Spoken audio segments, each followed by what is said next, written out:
Buenas, ¿cómo va? Buenas a todos y a todas. Bienvenidos a la nueva clase de Derechos de los Contratos, quinta clase de Derechos de los Contratos. A medida que se van sumando, como le dije en el grupo, vayan poniendo hola algo, porque si no es injusto, porque yo no veo quién está del otro lado y ustedes sí me ven a mí. Así que van escribiendo, como si fuera una clase presencial, todos los días. Si no me siento solo, yo acá hablando solo, con las paredes. No sé si estoy hablando con alguien. Ahora por lo menos me aparece, porque no me aparece quién entra y quién no entra. Pero bueno, nada, bienvenidos. Y se va sumando gente hasta que no lleguemos al millón. Hoy no vamos a arrancar. Hola Ju, ¿cómo estás? ¿Cómo los trata la cuarentena? ¿Todo en orden? Espero que estudiando contratos o haciendo prácticos. Ahora, no sé si pudieron ver mi melena, fue un accidente, no fue intencional, ¿sí? Un error de peine, pero bueno, ¿cómo les va? En breve, ya bueno, ya son las 4, a las 4 y 5 arrancamos, por si hay algún colgado. Che, bueno, mientras tanto le voy dando unos avisos parroquiales, ¿sí? Eh, Nada, primero le extiendo una invitación. Hoy a las 7 de la tarde vamos a estar haciendo una actividad desde la agrupación que está muy buena. Vamos a hacer una especie de charla virtual con el doctor Terrile. Lo va a estar entrevistando Santi Signavo, el chino Signavo, para hablar un poco del marco de constitucionalidad en este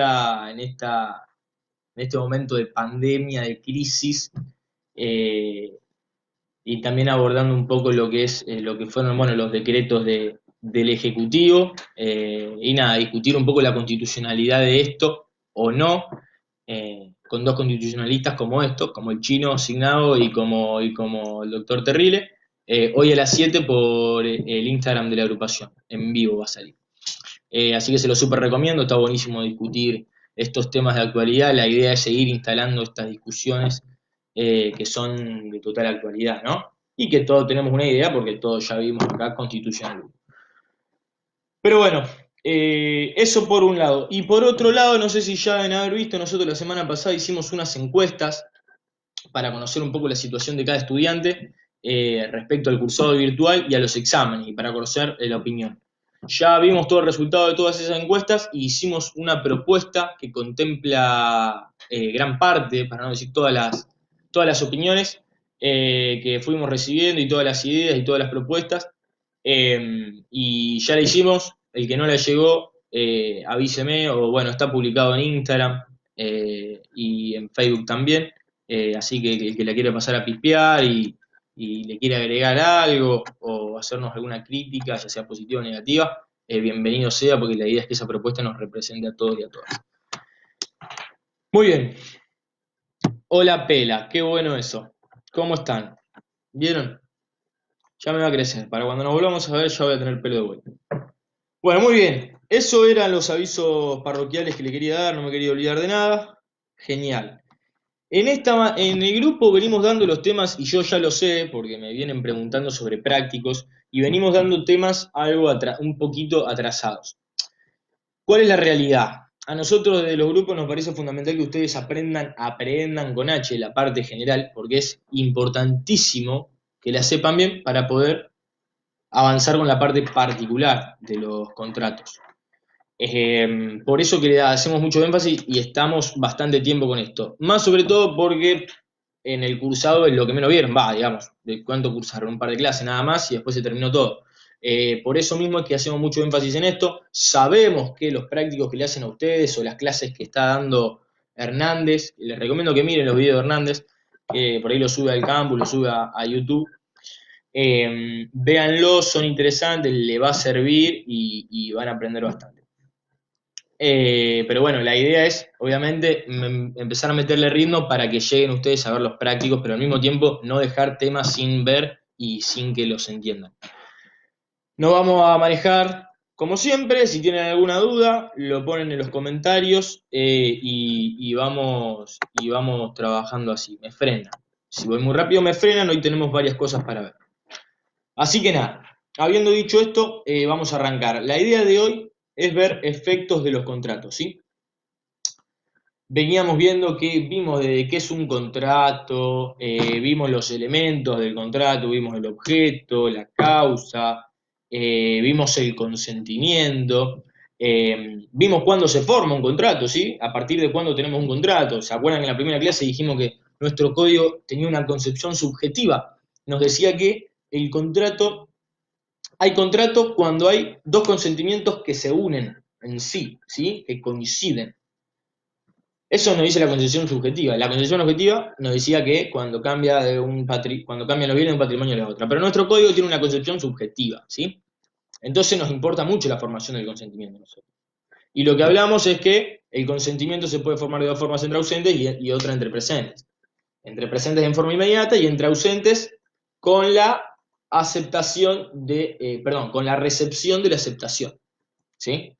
Eso lo vimos y a partir de ese momento sabemos que hay contrato, existe contrato. Muy bien, lo que vamos a ver ahora es qué pasa desde la celebración del contrato, ¿sí? ¿Qué pasa una vez que se celebra el contrato? Bueno, justamente surgen los efectos, ¿sí? ¿Qué son los efectos entonces? Podemos decir que los efectos son esas consecuencias, ¿sí? Que surgen del contrato desde la celebración hasta el fin de la existencia, ¿sí? Hasta su extinción.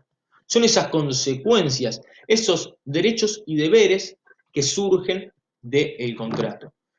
Si ustedes se acuerdan, no sé si hacen un poquito de memoria, en Derecho de las Obligaciones, vieron que el contrato es la principal fuente de las obligaciones, es la principal fuente generadora de obligaciones, ¿sí? En un contrato hay millones de obligaciones. Bueno, al haber obligaciones, al surgir obligaciones en un contrato, la contracara de la misma moneda es el derecho, ¿sí? El derecho y la obligación. Entonces podemos decir que los efectos del contrato son aquellos derechos y obligaciones que surgen del contrato. Bien, estos efectos del contrato, o sea, esto siempre y cuando el contrato sea eficaz, porque puede ser que el contrato sea ineficaz. ¿Qué quiere decir que el contrato sea eficaz? Que el contrato sea eficaz es que produzca los efectos buscados por las partes, ¿sí? Las partes, al celebrar el contrato, buscan que se produzcan determinados efectos: crear, modificar, regular, extinguir, transferir relaciones jurídicas patrimoniales, lo vimos en el concepto. Si se producen esos efectos, el contrato es eficaz. Y estamos todos contentos, todos chochos. Ahora, ¿qué pasa si el contrato es ineficaz? Si no se producen esos efectos buscados por las partes al momento de celebrarlo, el contrato va a ser ineficaz. Si el contrato es ineficaz, a eso lo vamos a analizar bien las clases que vienen, cuando veamos rescisión, revocación, resolución. Pero ahora lo que nos interesa es el contrato eficaz. Entonces, estos efectos del contrato, eso es lo que vamos a ver hoy. La faz eficaz del contrato. ¿Cuáles son estos efectos del contrato? Se van a regir por dos principios, ¿sí? Tenemos el principio de eficacia vinculante y el principio de eficacia relativa. ¿Qué quiere decir esto? Eficacia, vamos a ver la eficacia vinculante primero. Eficacia vinculante, ¿qué nos dice la misma palabra? Que los efectos van a ser vinculantes. Los efectos del contrato son vinculantes. Los derechos y obligaciones que surjan del contrato son vinculantes. Exactamente lo que nos dice este principio, lo que nos dice el código, es que los contratos, ¿sí? Una vez que son celebrados, ¿sí? Que lo vimos antes, en qué momento se consideran celebrado el contrato, ¿sí? Una vez que el contrato está celebrado efectivamente y que ese contrato, y siempre que ese contrato sea válido, que cumpla con todos los requisitos, que tenga todos los elementos, que no haya ningún vicio de la voluntad, etc., siempre que el contrato esté celebrado y sea válido, va a ser obligatorio para las partes, ¿sí? ¿Qué quiere decir esto? Que es como la ley para las partes, lo tienen que cumplir a rajatabla lo que dice el contrato, ¿sí? Si yo compro un auto, ¿sí? O si yo vendo un auto, estoy obligado, y ese contrato se celebra y es válido, yo estoy obligado a entregar ese auto si vendo el auto. Eso es lo que dice el principio de eficacia vinculante. Ahora, las partes no se pueden arrepentir, no pueden decir, bueno, che, la pucha, la verdad que me arrepentí. No quiero vender el auto después de celebrado. Bueno, lo que nos dice el código es que las partes solamente pueden modificar o extinguir el contrato cuando así lo pacten entre ambas o en los casos que la ley lo autorice, ¿sí? O sea, que pueden modificar o extinguir el contenido del contrato si así lo pactan, o en los casos que la ley lo autorice, como sería un caso en el que la ley lo autorice, lo vamos a ver en las clases siguientes. Por ejemplo, cuando después de que celebran el contrato, la situación patrimonial de una de las partes cambia sustancialmente, entonces van a ver que la ley habilita a esa parte a resolver el contrato. Lo van a ver, lo vamos a ver en las clases siguientes. Bien, hasta ahí estamos. Eso es la eficacia vinculante, ese es el primer principio. Y después tenemos otro principio que es la eficacia relativa. Este principio lo que nos dice es que esos efectos del contrato, esos derechos y obligaciones que surgen del contrato, van a recaer pura y exclusivamente sobre las partes del contrato, ¿sí? No pueden recaer esos efectos sobre terceros ajenos al contrato.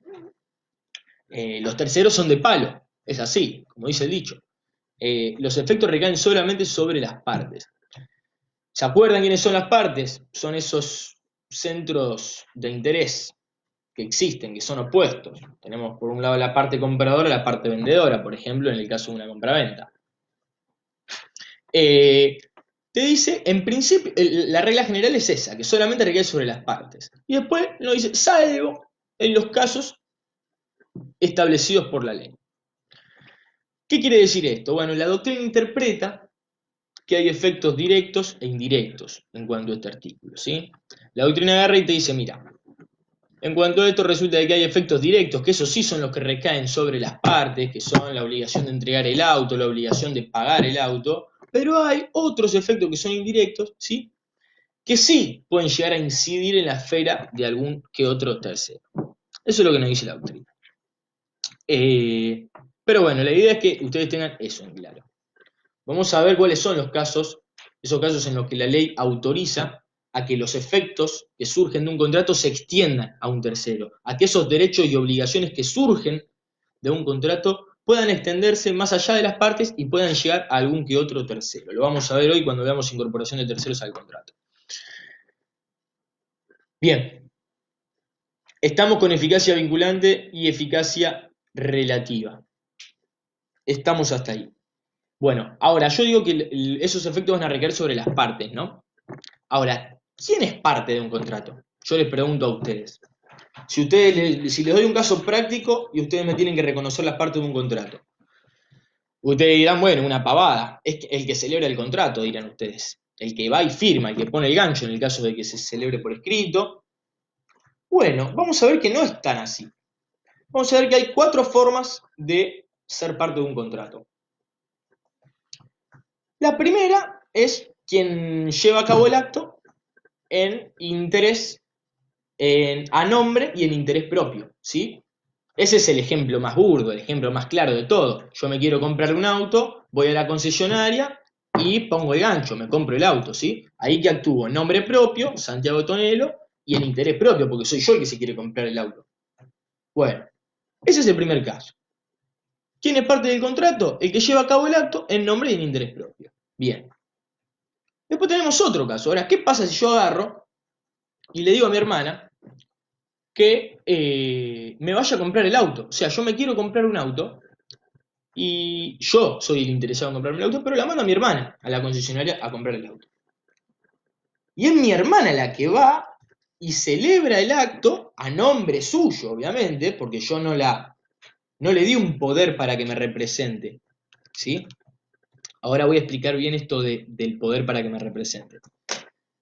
Mi hermana actúa a nombre propio, ¿sí? A nombre suyo, en la concesionaria, pero en interés ajeno. Bueno, en ese caso yo les pregunto, ¿quién es parte del contrato? ¿Yo, que soy el interesado en comprar el auto? ¿O mi hermana, que actúa a nombre propio? En ese caso es mi hermana, ¿sí? Porque el segundo caso, en el cual se accede a ser parte de un contrato, es aquel que celebra el acto a nombre propio, pero en interés ajeno. ¿Sí?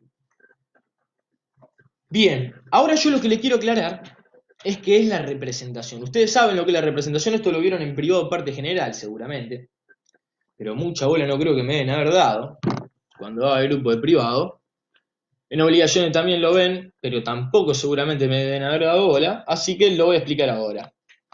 Eh, la representación es así, puede ser legal, convencional, o puede ser orgánica también en el caso de las personas jurídicas, por ejemplo. Pero lo que me importa, esto lo van a ver bien después porque es un tipo de contrato, lo van a ver más adelante, en la particular, en la parte particular. Pero para que lo tengan en cuenta. La representación convencional es cuando yo acuerdo, por ejemplo, en este caso con mi hermana, yo le doy un papelito, arranco un papel y le escribo. Eso es el poder, ese papel que yo le doy. Ese poder, en el poder yo escribo. A vos te doy, te autorizo, te doy la facultad de que vos me representes y actúes en nombre, porque representar quiere decir eso, actuar en nombre y en interés del representado, o sea, mío. ¿Sí? Te doy la facultad de que vos me representes y actúes en mi nombre y en mi interés para, por ejemplo, celebrar actos patrimoniales. Bien, si yo le hubiera dado eso a mi hermana, cuando ella va a la concesionaria, ella dice, che, yo vengo en representación de Santiago Tonelo, estoy actuando en nombre y en interés de él, mirá, acá te muestro el poder, ahí sí sería yo la parte del contrato, ¿sí? Y no mi hermana, porque ella está actuando en nombre y en interés ajeno, en nombre y en interés de otro. ¿Sí? Pero yo en el caso anterior que les di, mi hermana no tenía el poder, entonces ella actúa en nombre propio, pero en interés ajeno. Entonces, al actuar en nombre propio, ella es parte del contrato. Ahora, ¿qué pasa si yo le daba el poder a mi hermana? Y mi hermana iba y celebraba el acto, pero en nombre y en interés ajeno. Ahí, él, la parte del contrato, quien queda como parte del contrato, soy yo, el representado. Entonces, el tercer caso, la tercera forma de acceder como una parte del contrato, de pasar a ser parte del contrato, es justamente quien es representado por un otorgante, es decir, por un representante que lleva a cabo el acto y que actúa en nombre y en interés ajeno, en nombre y en interés del representado. ¿Se entendió eso? ¿Sí? Ahí van tres formas de acceder al contrato. Y ahora vamos a ver la cuarta. Cuando termine la cuarta, me escupen todas las dudas ahí por los comentarios. La cuarta forma de acceder al contrato es quien manifiesta la voluntad contractual, es decir, quien manifiesta el interés de contratar a través de un agente o corredor. ¿Qué quiere decir esto del agente o corredor? El agente o corredor no son representantes, ¿sí? No representan a la otra parte, no es que tienen un poder. El agente o corredor no representan, ¿sí? Por ejemplo, pero sí son aquellos que celebran los negocios jurídicos. Un agente, por ejemplo, si bien no me representa, es aquel que intermedia en las negociaciones y termina concluyendo el contrato. El agente sabe que yo quiero comprar un auto y sabe que mi vecino lo quiere vender. Entonces el agente intermedia entre los dos y termina concluyendo él el acto. Pero ¿quién es parte? ¿El agente? No. Lo que nos dice este cuarto punto es quien manifiesta su voluntad contractual, es decir, yo y mi vecino vamos a ser las partes, quien manifiesta su voluntad contractual a través de un agente o corredor de bolsa, ¿sí? Por ejemplo, que también son aquellos que celebran los negocios jurídicos pero que no son representantes. ¿Se entendió? Quiero que me digan por favor si se entendió esto, porque yo cuando la estudié esta materia me costó bastante entender ese artículo de quién es parte del contrato. El primer caso sería el caso más común. El segundo caso sería, por ejemplo, un mandato sin representación, es decir, quien actúa a nombre propio y en interés ajeno, porque no tiene representación, sería un mandato sin representación. El tercer caso, quien es representado por un otorgante que actúa en nombre y en interés ajeno, ese caso sería en ese caso sí sería un caso de representación, y en el cuarto, bueno, un caso de corredor o agente. ¿Se entendió esto? ¿Seguros? Díganme si se entendió. Perfecto, perfecto, genial. De 10. De 10. Bueno, avanzamos entonces, avanzamos. Después, lo que plantea por ahí la doctrina, o va, en realidad el mismo código, nos dice, ¿qué pasa si se muere una de las partes? ¿Qué pasa con los derechos y obligaciones que tienen las partes cuando se mueren? Bueno, la regla general es que una vez que se mueren las partes, ¿sí? Si se muere una de las partes, esos derechos y obligaciones que tiene cada una de las partes se transmiten a sus sucesores universales. Sí, esa es la regla general. Es decir, vos eras parte de un contrato y te morí, bueno, tu hijo va a asumir la posición de parte de ese contrato, ¿sí? Bueno, esa es la regla general. Pero, salvo, te dice, vieron que en el derecho siempre hay excepciones, en 3 casos. Salvo que la obligación sea inherente a la persona, ¿sí? ¿Cómo quiere decir esto? Y claro, por ejemplo, que sea una obligación de instituto personal. A mí me contratan, ustedes no sé si sabían, yo jugaba al básquet, no era bueno, pero jugaba al básquet. A mí me contratan de Peñarol, ¿sí? De Mar del Plata, un contrato por 2 años para que yo juegue en Peñarol. Yo soy parte de ese contrato, obviamente. Lo celebra mi representante, pero yo soy la parte del contrato. ¿Por qué? Porque yo le di el poder para que me represente. Entonces, ¿quién es parte del contrato? Quien es representado por quien otorga el acto a nombre y en interés ajeno. Es decir, en mi nombre e interés. ¿Sí? Entonces yo soy parte del contrato. Yo tengo derechos y obligaciones. Ahora, ¿qué pasa si yo me muero? Yo me muero y en principio mis derechos se tienen que transmitir a los sucesores universales, no dice el código, salvo que las obligaciones sean inherentes a la persona. ¿A usted le parece que esta obligación es inherente a mi persona? Y sí, porque el club, Peñarol, me contrató a mí, ¿sí? Por mis cualidades personales, por cómo yo juego al básquet. No puede asumir esa posición mi hijo, no es que mi hijo va a tener que empezar a jugar para el club. ¿Se entiende? Bien. Ese es el primer caso. Entonces, los derechos de las partes se transmiten a sus sucesores universales, salvo que la obligación sea inherente a la persona, salvo que lo impida la misma naturaleza de la obligación, que esto lo vamos a ver, por ejemplo, es un caso de mandato, lo vamos a ver, lo van a entender más adelante cuando veamos mandato, no quiero hacer muchas referencias en la parte que sigue, porque es más complejo que lo entiendan, pero después lo vamos a ver bien, quédense tranquilos.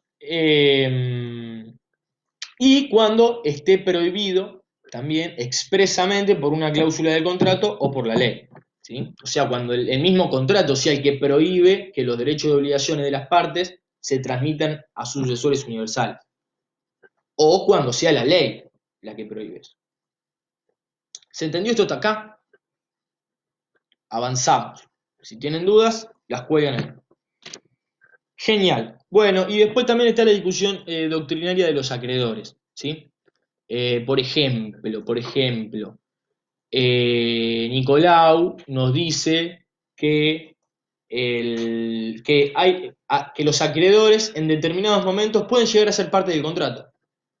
¿Sí? Los acreedores de alguna de las partes pueden llegar a ser parte del contrato. Eso te dice Nicolau. Por ejemplo, te dice Nicolau que el acreedor cuando ejerce la acción subrogatoria, ustedes ni se deben acordar de lo que es la acción subrogatoria, espero que sí. Esto lo vimos en obligaciones. Cuando ejerce la acción subrogatoria, es parte del contrato. Cuando ejerce la acción directa, no. Eso no dice Nicolás. Hay algunos que dicen que cuando ejercen la acción directa también. La acción subrogatoria es así. Yo tengo un deudor, se lo explico muy rápidamente, no me voy a poner a explicar mucho esto, pero es así. Yo soy acreedor, tengo un deudor que se llama Juan, y Juan es deudor mío, pero al mismo tiempo es acreedor de un tercero, ¿sí? De Pedro. O sea, Pedro le debe a Juan y Juan me debe a mí, ¿sí? Es así de corto.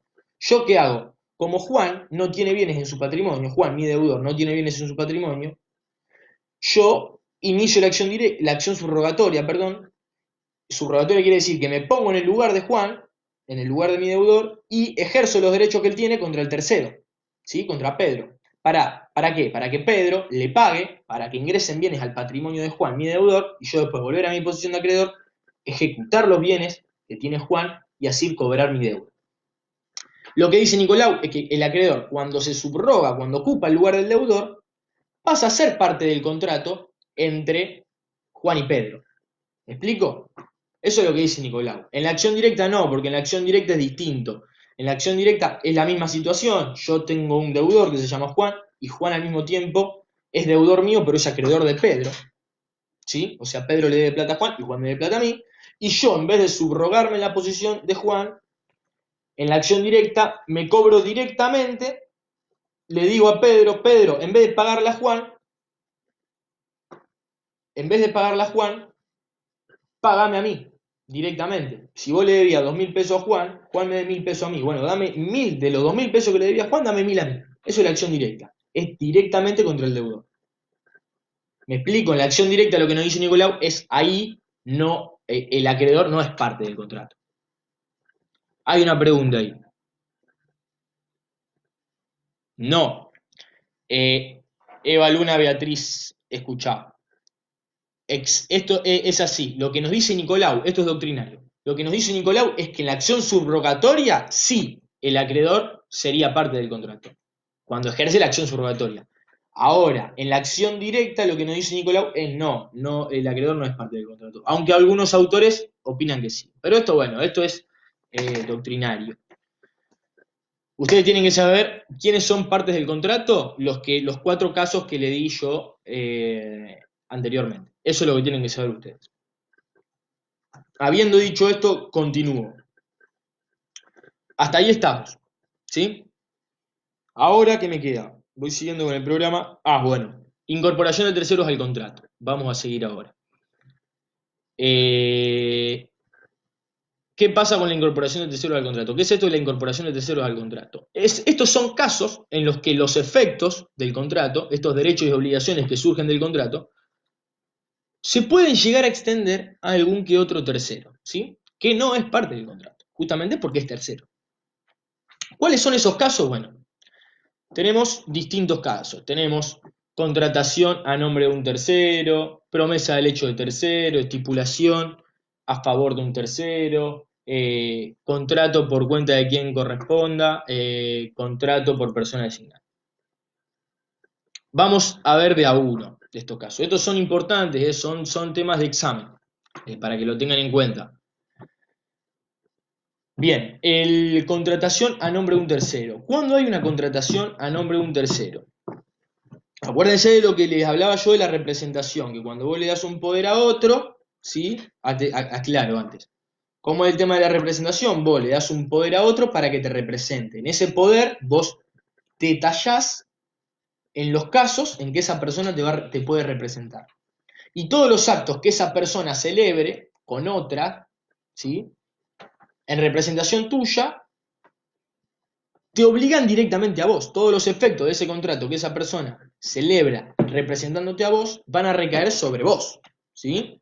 Porque el representante actúa en nombre y en interés ajeno. Vos te vas a convertir en parte del contrato, no el representante, vos que sos el representado. Tengan en cuenta eso. El contrato a nombre de un tercero es así. Una persona, ¿sí? Celebra un contrato con otra y lo hace a nombre de otro. No lo hace en nombre propio, sino a nombre de un tercero, ¿sí? ¿Cuál es el dilema acá? Que esa persona celebra un contrato con otra a nombre de un tercero sin ningún tipo de representación, ¿sí? Sin tener un poder que lo habilite a actuar en nombre y en interés propio, en interés ajeno, perdón. ¿Qué pasa cuando una persona celebra un contrato a nombre, con otra persona a nombre de un tercero, sin ser el representante? Bueno, en ese caso, el contrato es ineficaz, ¿sí? Salvo que ese tercero, ratifique, expresa o tácitamente ese acto. ¿Qué quiere decir? Que ese tercero agarre y diga, che, la verdad que sí, es verdad, él no tiene representación, yo no le di ningún poder para que actúe en nombre y en interés mío y me obligue a mí, pero yo confirmo que él está actuando a nombre mío y ese acto quiero que sea válido y yo quiero ser parte del contrato. Eso es una ratificación, ¿sí? La confirmación del acto por parte del tercero. Eso es ahí estoy leyendo una pregunta que me hicieron y cuando el representante actúa en nombre propio pero en interés ajeno. Bueno, ahora eso lo vamos a ver, está bien la pregunta, lo vamos a ver bien cuando veamos representación. No se centren en eso, no se centren en eso. Termino de explicar esto. ¿Cómo es el tema de... me fui de lo que estaba. Va a tener la posibilidad de ratificarlo el tercero. ¿Qué pasa? El tercero puede ratificarlo expresamente, diciéndolo así abiertamente, como le estoy diciendo yo, en forma verbal, escrita, lo que sea, o puede hacerlo en forma tácita. ¿Cómo se hace en forma tácita? Por ejemplo, ejecutando un acto. ¿Sí? No, el representante, igual, ahora que leo bien la pregunta, el representante siempre actúa en nombre del interés ajeno. Lo vamos a ver bien a eso después, igual. Neri, quédate tranquila. ¿Me siguen con la contratación a nombre de un tercero? ¿Sí?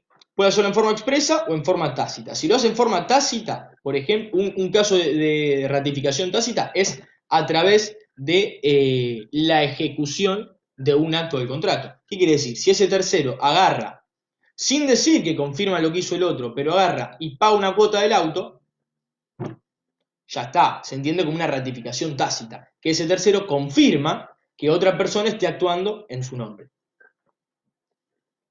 Está, ¿sí? Esa ratificación, ¿me siguen hasta acá? Esa ratificación puede darse en cualquier momento del contrato. No tiene un plazo para ratificar. Digamos, el contrato lo celebra la persona a nombre de un tercero frente a otro. O sea, una persona contrata con otra a nombre de un tercero, ¿sí? Sin ser el representante de ese tercero. Pero bueno, el tercero puede ratificar para suplir esa falta de representación y darle validez al acto. Ese tercero puede ratificarlo en cualquier momento. No tiene un plazo. Ahora, ojo con esto, puede ratificarlo en cualquier momento. Ahora, si alguna de las partes, yo o la otra parte, cualquier parte interesada,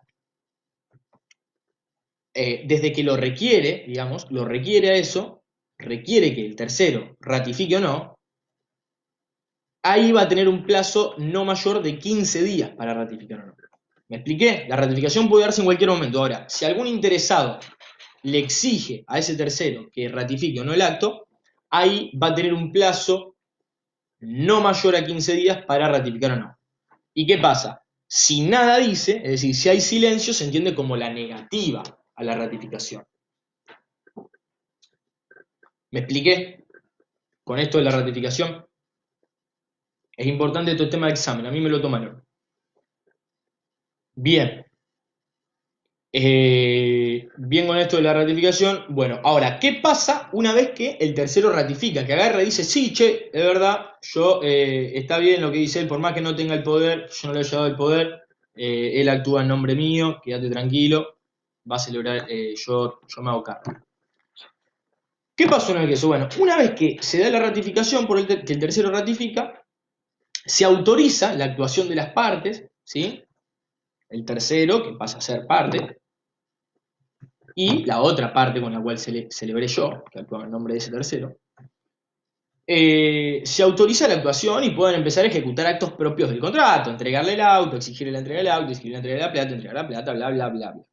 Ahora, esa actuación se autoriza con efectos retroactivos al momento de la celebración del contrato y no al momento de la ratificación. Es decir, el contrato se va a considerar celebrado desde el momento de la celebración, aunque al momento de celebrarlo no haya habido representación, y eso se haya suplido después con la ratificación. Pero el momento en el que se entiende que se celebró el contrato es al momento de la celebración, no al momento de la ratificación.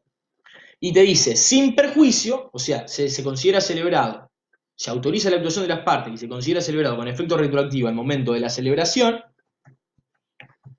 sin perjuicio de los derechos de terceros, ¿sí? Que hayan adquirido los terceros. Por ejemplo, yo celebro el contrato a nombre de otro, sin un poder, frente a otra persona, ¿no?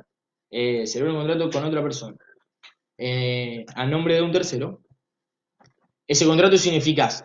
Y desde ese momento que se celebró hasta el momento de la ratificación pasaron 2 meses, ¿sí?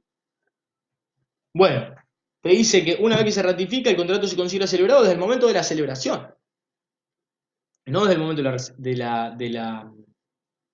de la ratificación, sin perjuicio de que entre el tiempo de la celebración del contrato y la ratificación, terceros hayan adquirido derechos, ¿sí? Si hubo terceros que adquirieron derechos de buena fe, no se puede hacer nada, ¿sí? Con eso, no, o sea, no se puede atacar a esos terceros que de buena fe hayan adquirido derechos en ese plazo. ¿Me siguieron hasta acá? ¿Sí? Esto es contratación a nombre de un tercero. Ahora, ¿cuál es la responsabilidad de esa persona, de mí, yo, que celebro el contrato con otra persona a nombre de un tercero sin ser representante de ese tercero, o en exceso de las facultades que me otorgó ese poder? Es decir, ¿cuál es la responsabilidad de la persona que actúa en nombre de otra sin ser su representante, o siendo representante pero en exceso de las facultades que le dio en el poder? Que yo le dije que es escrito en donde te autoriza a hacer las cosas el representado. Bueno,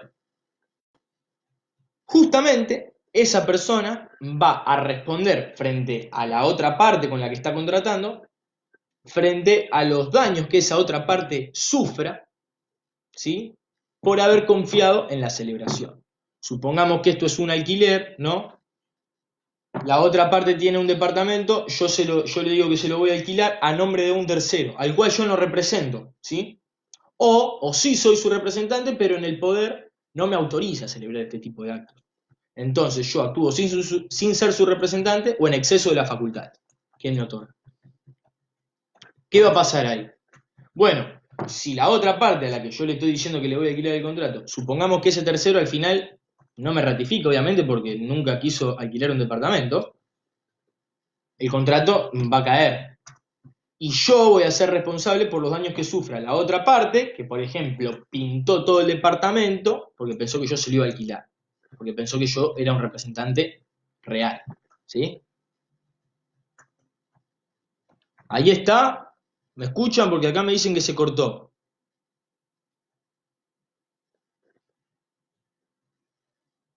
¿Me escuchan? ¿Todo bien? Ahí. ¿O se cortó el video? ¿Se cortó el audio?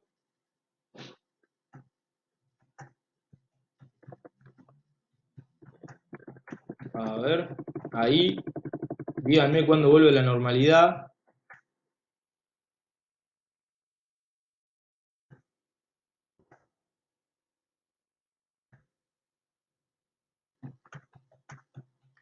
¿El audio o todo está interrumpido? ¿Solamente el audio o la imagen? Váyanme diciendo, así no sigo.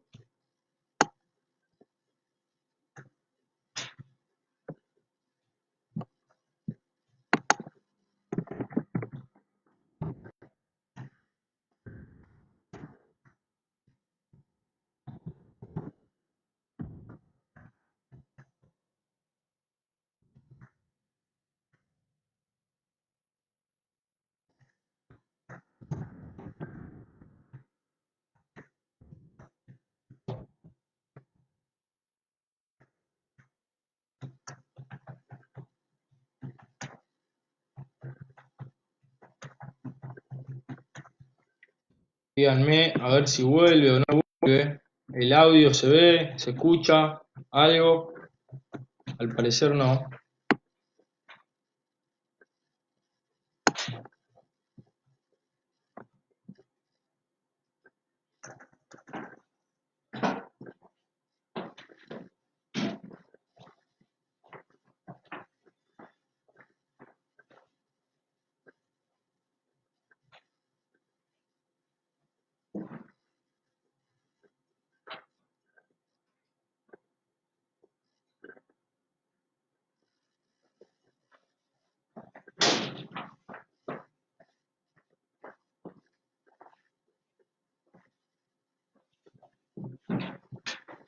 Ahí está, volvió.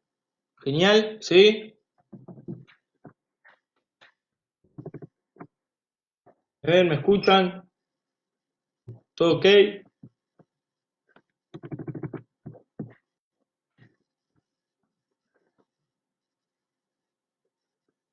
Genial, Genial. ¿A dónde quedé? ¿Qué estaba explicando? Díganme, ¿hasta dónde llegaron?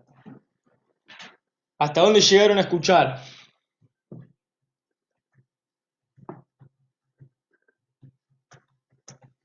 Ahí escribo en el grupo para que...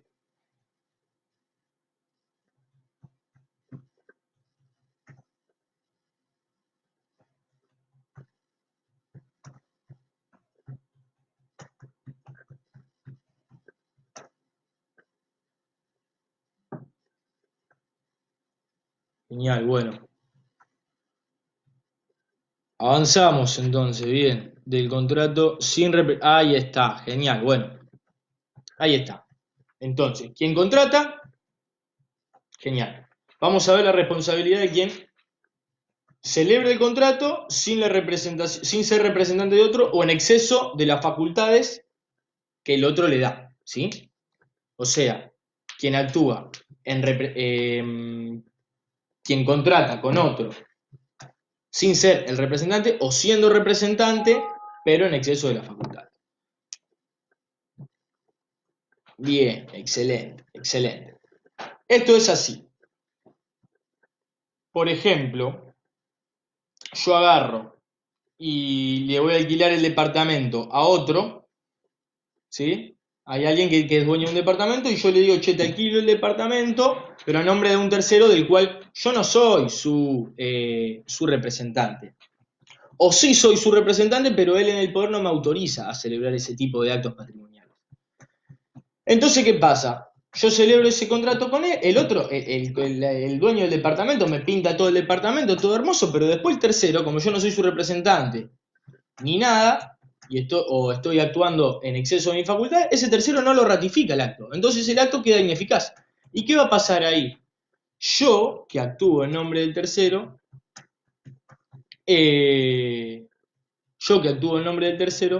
voy a responder frente a la otra parte por todos los daños que esa parte sufra, ¿sí? Todos los daños que esa parte sufra por haber confiado en la celebración del contrato. Pensaba que le iban a alquilar el departamento del tipo. No sabía que yo no era el representante, ¿sí? Ahora, yo no voy a ser responsable, ¿en qué caso? En el caso de que, por ejemplo, yo sí le haya transmitido de que yo no era representante. Mirá, yo te aviso que yo estoy alquilando el departamento a nombre de otro, pero yo no soy representante de ese otro, o estoy actuando en exceso de la facultad. ¿Me explico? ¿Sí? Hay algunos que se le cortó en distintos momentos. A algunos. Está bien. Fíjense, igual quédense tranquilos que esto, más allá de que se les haya cortado, se les cortó el vivo. Este video después igual queda guardado acá en el Instagram de la agrupación, en el Instagram, escuchá, en el Facebook de la agrupación y lo van a poder ver entero. Así que quédense tranquilos que después, si se perdieron alguna parte, lo van a poder ver entero. Porque creo que depende de cuándo entraron el video. Pero bueno, eso es contratación a nombre de un tercero, ¿sí? Estamos hasta ahí, ahora vamos a seguir con promesa del hecho de un tercero vamos a seguir ahora. Promesa del hecho de un tercero. Otro tipo de incorporación de terceros al contrato. ¿Qué pasa en la contratación a nombre de un tercero? Bueno, en la promesa del hecho de un tercero. Hay una persona que le promete, una persona le promete a otra el hecho, una conducta de un tercero ajeno a nuestro contrato que tenemos entre nosotros dos, ¿sí? Una persona le promete a otra el hecho y la conducta de un tercero ajeno al contrato, ¿sí? Es decir, che, yo te prometo a vos, Juan, que Pedro, un tercero, te va a ir a arreglar el techo, ¿sí? Hay dos formas de hacer una promesa, de prometer el hecho a un tercero. Una es estableciendo una obligación de resultado, que esto es lo importante de la promesa del hecho de tercero, estableciendo una obligación de resultado. ¿Qué quiere decir? Que yo me obligo frente a vos, Juan, a que Pedro efectivamente te va a ir a arreglar el techo. ¿sí? Eso es una obligación de resultado, me obligo al resultado de que Pedro te arregle el techo efectivamente. ¿Y qué pasa si Pedro no le arregla el techo? Bueno, yo voy a responder frente a vos, Juan, quédate tranquilo. Si Pedro no te arregla el techo, yo voy a responder frente a vos porque me obligué a un resultado, a que Pedro efectivamente te arregle el techo. Otra cosa distinta es que yo establezca una obligación de medios. Que yo agarre y en vez de decirte, che, Juan, en vez de decirte, Juan, yo me obligo a que Pedro te arregle el techo, yo te digo, che, Juan, yo me obligo a hacer lo razonablemente necesario y todo lo que esté a mi alcance para que Pedro te arregle el techo, ¿sí? Para que Pedro, un tercero, cumpla con eso. Eso es una obligación de medios, ¿sí? Y ahí, por más que Pedro no vaya a arreglarle el techo a Juan, si yo hice todo lo necesario para que Pedro vaya y todo lo que estaba a mi alcance para que Pedro vaya y Pedro después no va, yo no respondo, porque mi obligación de medios la cumplí. Yo no me obligué a un resultado frente a Juan, ¿sí? Frente a la otra parte. ¿Se entendió eso? Quiero que le quede claro.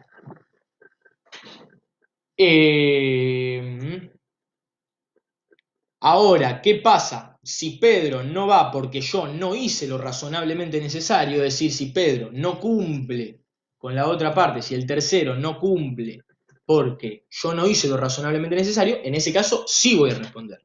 Aunque sea una obligación de medios, porque ni siquiera garanticé la obligación de medios, que era hacer lo razonablemente necesario. Si el tercero no cumple con la otra parte por que yo no hice lo razonablemente necesario, es ahí sí va a ser mi culpa y voy a tener que responder frente a Juan. ¿Se entendió hasta acá? Lo que es la promesa del hecho de tercero son esas dos formas y tienen que ver bien ese temita de la responsabilidad, cuándo responde y cuándo no responde. Otro temita es el promesa del hecho de tercero, dije, estipulación a favor de un tercero. ¿Cómo es este tema de la estipulación a favor de un tercero? Otra figura dentro de la incorporación del tercero al contrato. La estipulación a favor de un tercero es cuando las partes de un contrato establecen una cláusula en el mismo contrato que genera un beneficio para un tercero, ¿sí? Yo contrato con otra parte, celebramos un contrato, por ejemplo, yo tengo un departamento y me lo quiere alquilar otra persona X. Juan me lo quiere alquilar a ese departamento. Bien, yo le alquilo el departamento a Juan, celebramos un contrato. Y en ese contrato incluimos una cláusula que establece un beneficio para otra persona, para un tercero, que no forma, que no es ninguno de nosotros dos, para un tercero distinto. ¿Sí? Bueno, un ejemplo sería que Juan me alquila el departamento a mí y yo, dueño del departamento, entre los dos en realidad establecemos una cláusula en el contrato que dice que Juan me va a pagar, cuando me pague el alquiler, me va a pagar el 50% del alquiler a mí y el 50% del alquiler a mi hija, que no es parte del contrato, es un tercero. Mi hija sería el tercero. ¿Cómo serían las partes ahí? Yo sería el estipulante, ¿sí? Porque soy el que tiene la iniciativa de la estipulación, el que tiene las ganas de generar ese beneficio para el tercero. Juan, que me alquila el departamento, es el promitente. El promitente sería aquel que debe cumplir con esa estipulación a favor de un tercero, el que debe cumplir con la prestación. Y el tercero beneficiario es obviamente aquel que debe, el que recibe el beneficio, y el que tiene que aceptar o no esa estipulación. Perfecto. Como les digo, este tercero, una vez que el tercero acepta la estipulación, porque el tercero tiene que aceptar esa estipulación, es decir, mi hija tiene que decir, yo acepto que me den el 50% del alquiler. Bueno, buenísimo. Una vez que el tercero beneficiario acepta la estipulación, el promitente, ¿sí? Es decir, Juan, tiene que conferirle y transmitirle todos los derechos y facultades que convenimos en esa estipulación. Es decir, le va a tener que pagar el 50% del alquiler. Digamos, le va a otorgar el derecho sobre el 50% del alquiler que devenga ese departamento. Bien, el estipulante Si yo, el dueño del departamento, el padre del tercero beneficiario, de la tercera beneficiaria, que era mi hija, puedo revocar la estipulación, pero cuando, es decir, me puedo arrepentir y puedo decir, che, la verdad que al final quiero que me paguen el 100% a mí, nada de pagarle el 50% a mi hija. Bueno, puedo revocar la estipulación siempre y cuando la otra parte esté de acuerdo, ¿sí? Es decir, el promitente esté de acuerdo y siempre y cuando el tercero beneficiario aún no haya aceptado el beneficio. Si ya lo aceptó, ajo y agua. Estamos hasta ahí. Bien, eso es en cuanto al estipulante. El tercero beneficiario, obviamente, tiene la posibilidad de aceptar, tiene el derecho de aceptar o no esa estipulación, pero ese derecho de aceptar la estipulación no se transmite a sus herederos en caso de muerte, ¿sí? Justamente por eso, porque el tercero beneficiario tiene que estar determinado o ser determinable. Importa mucho en este contrato la persona del tercero beneficiario. Eh, entonces ese derecho no se transmite a sus herederos. Bien, eso en cuanto a estipulación a favor de un tercero. Bueno, no, pará. Y en estipulación a favor de un tercero me falta el tema de las relaciones, me estaba olvidando. ¿Qué pasa con las relaciones entre estas partes, entre estas tres partes? Entre el estipulante, entre el promitente y entre el tercero beneficiario. Bueno, es así. El promitente, que es el que le debe pagar al tercero beneficiario, ¿sí? El que debe cumplir la prestación con el tercero beneficiario, ¿qué es lo que, qué es lo que va a pasar ahí? Tenemos esa relación y tenemos la otra también.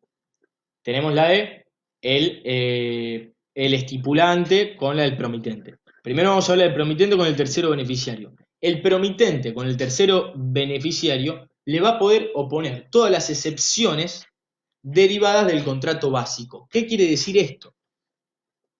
Que el promitente se va a poder fundar, puede no cumplir con la prestación que le debe al tercero beneficiario si el estipulante no cumple con el mismo promitente. ¿Me explico?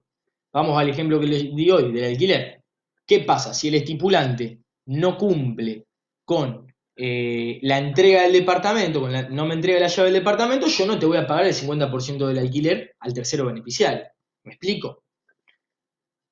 O sea, puedo poner excepciones derivadas del contrato base, del contrato que tiene con el estipulante, o también puedo poner excepciones derivadas de otras relaciones que tenga con el tercero beneficiario. Si el tercero beneficiario a mí me debe plata por otra cuestión, nada que ver con este contrato de alquiler, bueno, yo te puedo decir, hasta que no me pagues vos, yo no te voy a pagar el 50% del alquiler que te debo, ¿sí? Esas son las relaciones entre el promitente y el tercero beneficiario, perdón. Ahora, ¿qué puede hacer el estipulante? Bueno, el estipulante obviamente tiene el derecho de exigirle el cumplimiento del promitente, que el promitente cumpla con esa estipulación, ya sea a favor del tercero beneficiario en el caso de que el tercero haya aceptado la estipulación, o a su favor en el caso de que el tercero no haya aceptado. Y en caso de que el promitente no cumpla, ¿sí? Va a poder resolver el contrato, o sea, que el promitente no cumpla con esa prestación, con esa estipulación, va a poder resolver el contrato sin perjuicio de que va a tener que seguir cumpliendo con la estipulación a favor del tercero, sin perjuicio de los derechos que haya asumido ese tercero a beneficiario. ¿Sí? Bueno, hasta ahí estamos, con contrato, estipulación a favor de un tercero. Me falta bastante. Contrato persona a designar, contrato por cuenta de quien corresponda. El contrato por persona a designar. Esto es así. Hay una parte que contrata con otra, ¿sí? Y se reserva la facultad, una persona contrata con otra y se reserva la facultad de que posteriormente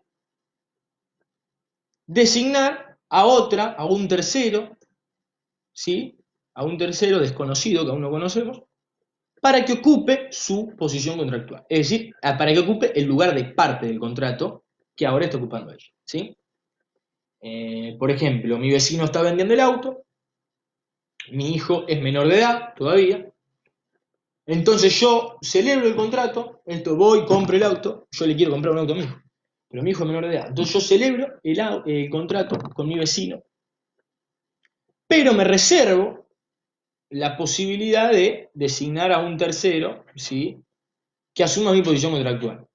¿Para qué? Para que cuando mi hijo adquiera la mayoría de edad, yo cambio la posición contractual, lo designo a mi hijo, que venga y listo, chao, se terminó. Después lo termina mi hijo y queda como mi hijo como el dueño del auto.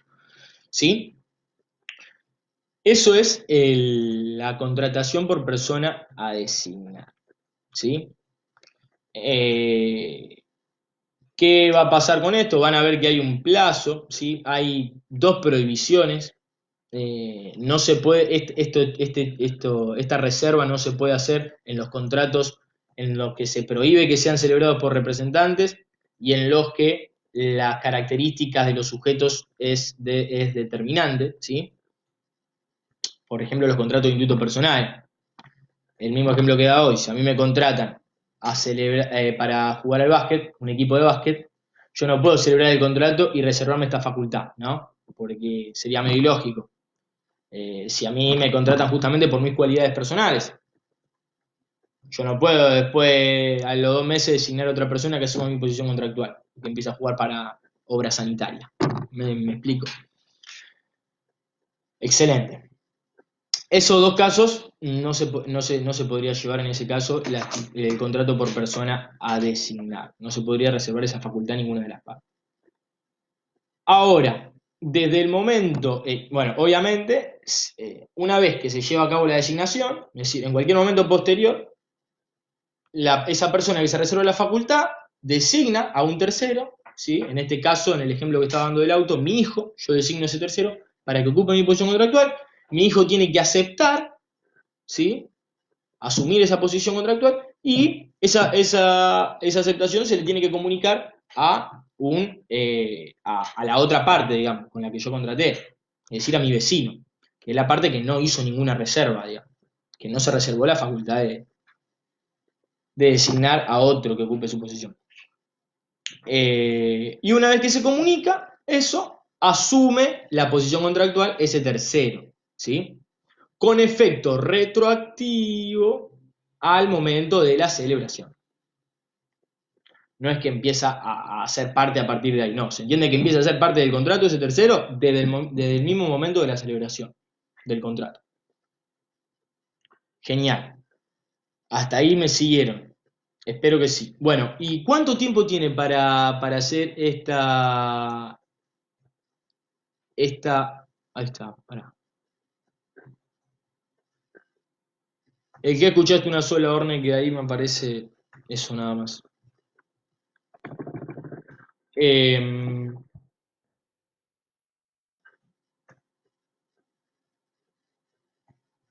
Continúo.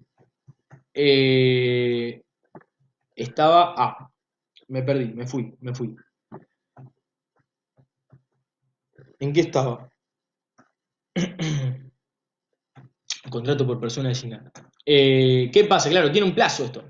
¿Cómo es la movida esto del plazo? Bueno, tiene un tiempo que es pactado, ¿sí? Perdón, escuchate una sola. Cuando es inherente a la persona y cuando no se puede, cuando no se permite que sea celebrado por representante. O sea, esto no se puede hacer en los contratos, en lo que no se permite que sea celebrado por representante o en aquellos contratos en los que las cualidades de la persona o la determinación de los sujetos es indispensable. Bien, ahora, ¿hasta qué tiempo tiene posibilidad de designar a otro? ¿Sí? Bueno, pueden convenir el plazo, ¿sí? Pueden convenir el plazo entre las partes. Ahora, si no se conviene, tiene 15 días desde que se celebró el contrato, ¿sí? ¿Qué pasa si en ese plazo convenido o en esos 15 días, en el caso que no se haya convenido plazo, no se designa a ese tercero para que asuma la posición contractual? El contrato queda en cabeza de quien lo celebró inicialmente. Y si mi hijo no asume la posición contractual dentro de los 15 días o dentro del plazo convenido, directamente yo voy a quedar como parte del contrato. Y mi vecino, obviamente. Yo y mi vecino vamos a hacer las partes. Bien, eso es contrato por cuenta de quien corresponda. ¿sí? Léanlo. Perdón, contrato por persona a designar, estoy hablando. Y ahora vamos a ver contrato por cuenta de quien corresponda.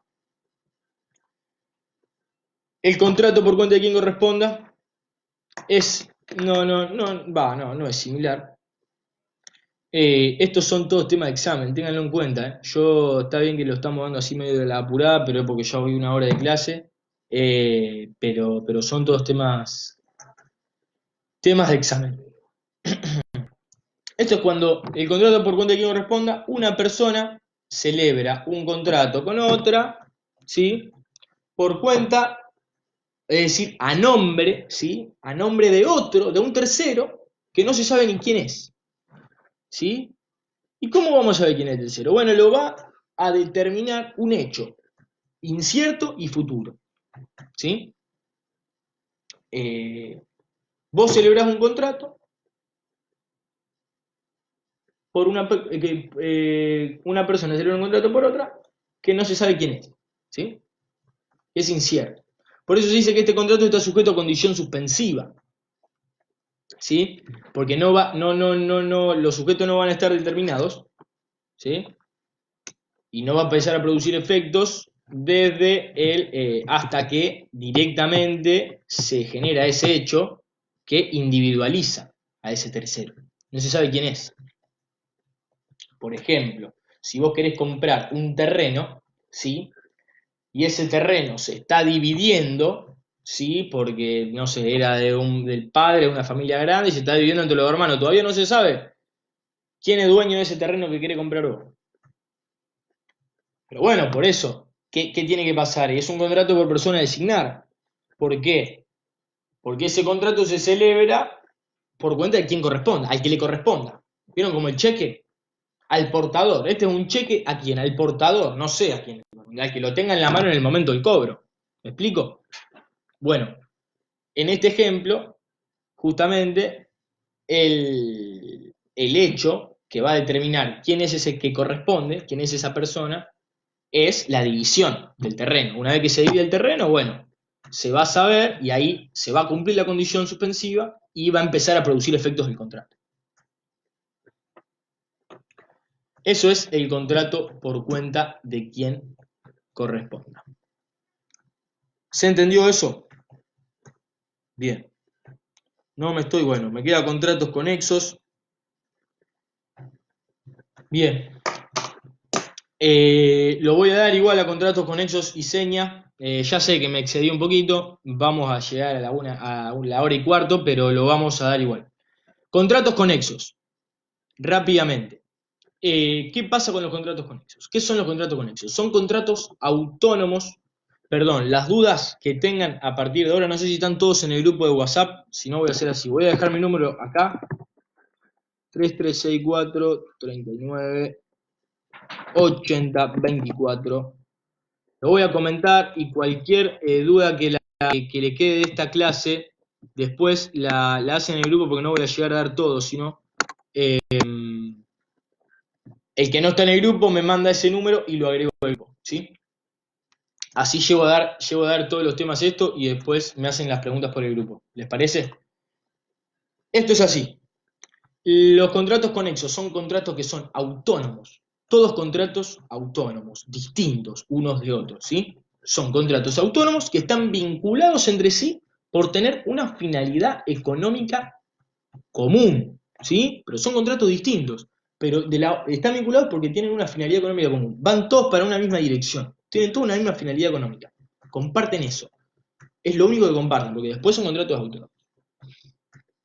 Y esta finalidad económica común se las da. Están expresas en el mismo contrato, o surgen de la ley, o de la interpretación misma del contrato, ¿sí? De interpretar las cláusulas mismas del contrato. Eso son los contratos conexos. Y si bien son autónomos, esa finalidad económica que tienen en común hace que uno sea determinante de otro contrato. ¿Cuál es el ejemplo clásico que dan siempre? Es el contrato de shopping center. El contrato que tiene el coto con el administrador del shopping, ¿sí? El coto que está ahí en el alto, yo ni me acuerdo. Bueno, el contrato que tiene Coto con el shopping, con el administrador, ¿sí? Del shopping, el contrato que tiene el showcase, el cine, con el administrador del shopping, el contrato que tiene, no sé, Kevington con el administrador del shopping, son todos contratos autónomos, pero están vinculados porque todos tienen una misma finalidad económica, ¿sí? Y justamente, al tener esa misma finalidad económica, van a ver que uno termina siendo determinante del otro para lo que es el cumplimiento del fin perseguido. Hasta ahí estamos. Bien, ¿qué es lo que tenemos que saber de contratos conexos? A esto lo vamos a ver de vuelta cuando veamos leasing. Vamos a ver que hay un caso de leasing que es conexidad pura. Está en realidad bastantes instituciones, bastantes unidades y puntos de la materia. Hay que ver dos cosas de esto, la interpretación y los efectos.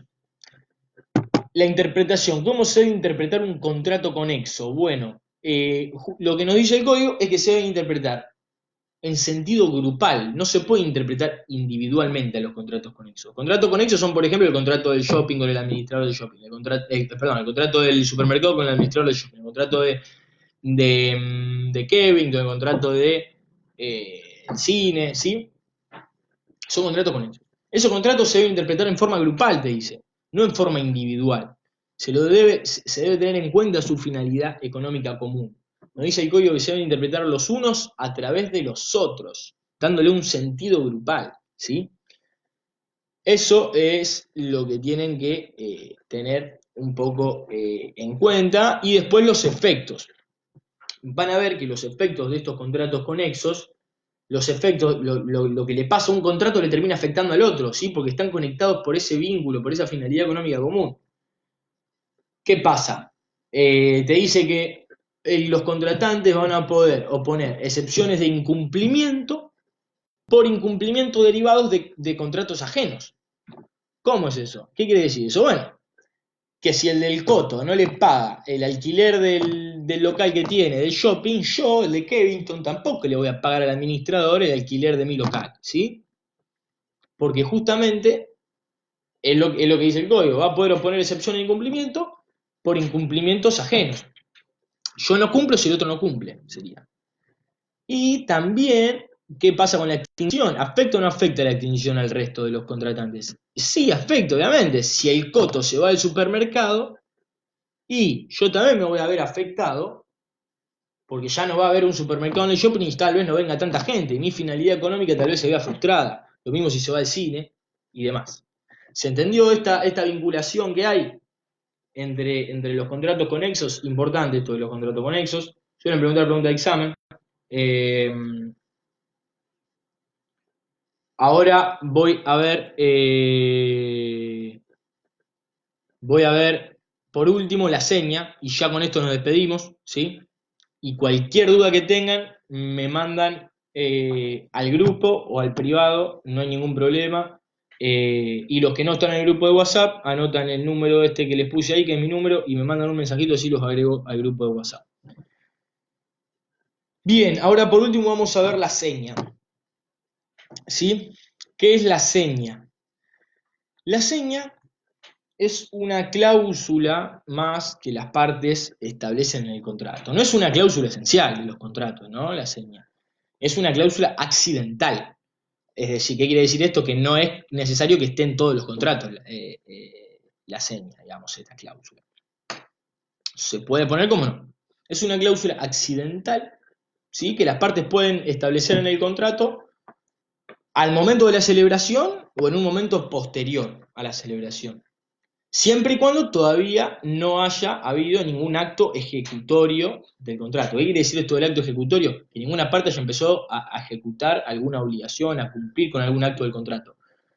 Que no hayan pagado una cuota, ¿sí? Que no le haya entregado la llave de la casa, no le haya entregado el auto, algo de eso. ¿Sí? Hasta ese momento. Por eso rige el principio de ejecución. ¿Y qué hace esta cláusula? Es justamente la cláusula por la cual se obliga a una de las partes a entregar a la otra una cosa cierta, que generalmente es dinero, ¿sí? Pero puede ser otra cosa mueble, ¿sí? Puede ser dinero o cosas muebles, ¿sí? ¿Para qué? ¿Y para qué se lo entrega, digamos? ¿Qué? ¿Como un plus? ¿Te viene la casa y después la seña? No, no, no. Tiene dos finalidades la seña. Una finalidad que es la de asegurar el cumplimiento de la prestación principal o la de otorgar, permitir el derecho de arrepentirse. Bien, y deduciendo esto podemos entender que hay dos tipos de señas, ¿sí? Tenemos la confirmatoria y la penitencial. Ahora, vamos a explicar cada uno de estos tipos y ya terminamos. Ahora, les digo que cuando se establece una cláusula de seña y no se dice si es penitencial o si es confirmatoria, se entiende que es confirmatoria, ¿sí? Si no se aclara cuál de las dos es, ante la duda es confirmatoria. Bien, vamos a analizar los dos tipos, la confirmatoria y la penitencial. Vamos a ver primero la confirmatoria. La confirmatoria es aquella seña que justamente tiene una finalidad compulsiva, se dice. ¿Por qué? Porque lo que busca hacer es asegurar el cumplimiento. Yo me obligo a darte una seña para que veas que yo voy a cumplir, ¿eh? Quédate tranquilo que yo voy a cumplir. Por eso te estoy pagando esto, ¿eh? O te estoy entregando esto, para que veas que voy a cumplir. Es una finalidad compulsiva, busca asegurar el cumplimiento, ¿sí? Esa es la confirmatoria. Se puede establecer en todos los tipos de contratos, la seña confirmatoria. Muy bien. Ahora, ¿qué pasa si, bueno, se hace una seña confirmatoria, ¿no? En una cláusula de un contrato se establece una seña confirmatoria. Y después de que paga esa seña confirmatoria, el tipo cumple con el contrato, ¿sí? Yo estoy obligado, me obligo a cumplir la seña confirmatoria. Yo qué sé yo te tenía que pagar a vos 1.000 pesos. En el contrato dice que yo te tengo que pagar 1.000 pesos. Y se establece una cláusula accidental, que es una seña confirmatoria, que te dice que yo como seña te tengo que pagar 200 pesos. Bueno, ¿qué pasa si se cumple con eso? Si yo voy a cumplir entregándote los 1.000 pesos. Es así. Si la seña es de la misma especie que la prestación debida, que la prestación principal, ¿qué quiere decir? Que si la seña es de dinero, ¿sí? Es una seña en dinero, como 100 pesos, y es de la misma especie que la prestación principal, es decir, que también es de dinero, en este caso, la seña es de 100 pesos, y yo lo que te tengo que pagar son 1.000 pesos, y la prestación principal es de 1.000 pesos, en ese caso, la otra parte, a la cual yo le tengo que entregar la seña, se queda con la seña, con esos 100 pesos, y yo lo que tengo que hacer es cumplir con lo que resta de la prestación, ¿sí? Que serían, yo lo único que tengo que hacer es pagarle los 900 pesos. Ahora, si la seña es de una especie distinta a la de la prestación principal, en ese caso, la otra parte me tiene que devolver la seña y yo cumplir con todo, ¿sí? Con la prestación entera. Ahora, lo importante es que en este tipo de seña, la seña confirmatoria, y que se lo grabe, no hay derecho de arrepentirse, ¿sí? Es decir, yo te di la seña para asegurar el cumplimiento, no para decirte, bueno, che, total, si yo me rajo después vos te quedás con la seña. No, eso vamos a ver que es en la penitencial. Acá en la confirmatoria no hay derecho a arrepentir, yo no me puedo decirte, bueno, che, al final me arrepentí, la verdad, disculpame, quedate con la seña. No, no, no. Acá lo que pasa, lo que puede llegar a pasar es que yo directamente no cumpla después entregándote los 1.000 pesos. Pero yo no me puedo arrepentir, ¿sí? Es importante que entiendan eso. Yo no me puedo arrepentir. Ahora, ¿qué pasa si yo no cumplo? Si yo no te entrego los 1.000 pesos. Bueno, o los 900 pesos que faltan, ¿no? En ese caso, si la seña es de 100 pesos. El acreedor, digamos, a la persona que yo se la tenía que dar, la otra parte, lo que va a poder hacer es, va a poder exigir que yo cumpla, intimarme a cumplir y pedir reparación de daños si yo no cumplo. O lo que va a poder hacer es resolver el contrato, ¿sí? Resolver el contrato y va a poder también pedir la reparación de daños.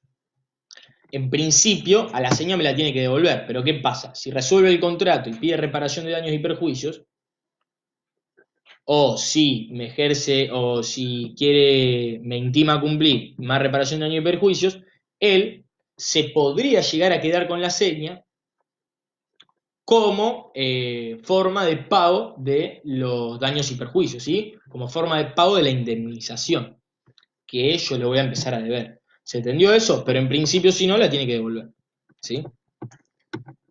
Si yo no cumplo, el tipo la devuelve y resuelve el contrato, lo que hace lo que sea. Pero se la puede quedar a esa seña como forma de pago de la reparación de daños y perjuicios e indemnización. Distinto es en la seña penitencial. En la seña penitencial, la seña penitencial tiene justamente una función no compulsiva, sino indemnizatoria. Lo que se busca hacer es fijar una indemnización para el caso de que el tipo se arrepienta, ¿sí? Porque lo que hace la seña penitencial es permitir el arrepentimiento por parte de la parte esa que está obligado a pagar la seña. Me siguen por acá, ¿no? Con la seña penitencial. Que, bueno, se puede celebrar solamente en aquellos contratos bilaterales, se puede incluir esta cláusula accidental de seña penitencial, no en todos los tipos de contratos como en la confirmatoria. ¿Qué pasa si cumple? Si después se cumple, el mismo que pagó la seña cumple con la prestación. Bueno, se aplica lo mismo que en la confirmatoria. Si es de la misma, si la seña es de la misma especie que la prestación debida, se integra, esa seña pasa a integrar la prestación y lo único que tienen que hacer es pagar lo que resta, o entregar lo que resta, en el caso de que sea una cosa cierta, o en el caso de que sea de distinta especie, se debe devolver la seña y cumplir con la prestación total. Ahora, la diferencia con la confirmatoria es que justamente acá el que paga la seña tiene derecho de arrepentirse. Puede agarrar y decir, che, o sea, esto es así, yo te doy la seña para tener la posibilidad de rajarme a la mierda en algún momento y no tener ninguna otra consecuencia. Solamente vos vas a tener la posibilidad de quedarte con esa seña, digamos. Es la seña penitencial.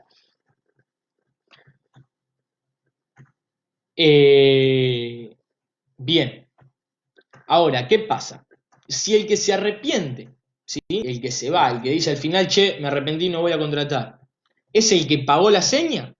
¿El que le dio la seña al otro? Bueno, si el que se arrepiente es esa parte, es el que pagó la seña, lo único que hace es que pierde la seña, digamos, directamente se le queda al otro.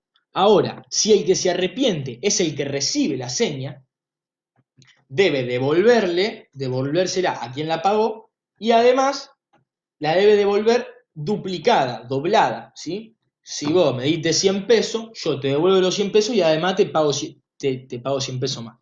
¿Se entiende? Si vos me diste un teléfono, bueno, te devuelvo el teléfono y además arriba el valor del teléfono en dinero. Doblemente el valor de lo que recibió, en el caso de que el que se arrepienta sea el que la recibe. ¿Me siguieron hasta ahí? Bien.